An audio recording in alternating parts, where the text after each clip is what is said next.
Magandang umaga mga ka-farmers, mga kapamilya. Ito na po yung moment of truth.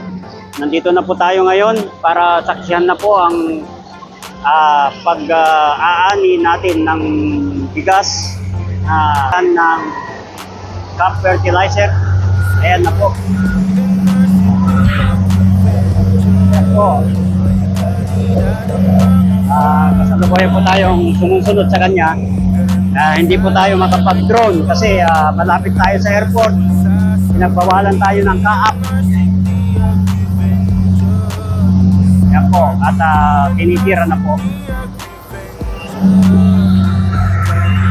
Yan, atras siya. Kailangan atras din tayo.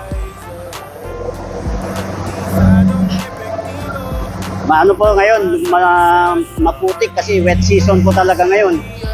Kaya kailangan pong mag-ingat tayo. Ayan po, marami hindi niya talaga nakukuha lahat. Ewan ko kung paano gagawin dito sa gilid na yon. Ayan, hindi niya nakukuha lahat, hanggang dito lang. Meron palang kumukuha. Ginagapas na lang nila. Ayan po, at yung kuwan lang na yon, yung isang parte lang na ganun ay medyo medyo marami na yata yun. Lalagay na sila ng sako para sa mga maaani nila. Ayan po, at may dumaan pang plane. Ayan, plane po yun.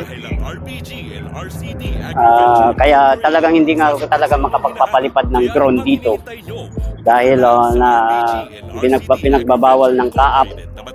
Kaya heto, magtsatsaga tayo dito sa aking pro camera at susubaybayan natin. Ayun na kagad, parang 1 kilo yata nun, parang nasa 55 kilos siguro yun. Ito si Merto, yan yung may bukid nito. Siya yung tumitira dito sa bukid na to. Actually, itong ipapatira natin ngayon ay nasa 5 hektarya lang muna dahil ito yung naunang tinanim. Pero antabayanin din natin. Antabayanin natin mamaya lahat-lahat kung ilan ang aanin. Okay po. Bali, 2 po ang titira. Ayan, isa niyan. Saka isa nito.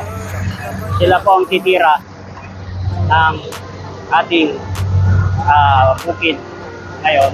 Ang ating gagawing bigas na para sa mga Pilipino. Ayan po. Ayan po, tabayanan natin mamaya hanggang maya-maya at malalaman natin kung ilan. Ayan, yung isang ganun lang ay halos dalawa ng sako agad. So, ibig sabihin, talagang marami ang maaani ngayon. Marami po salamat. Maya-maya na lang po konti.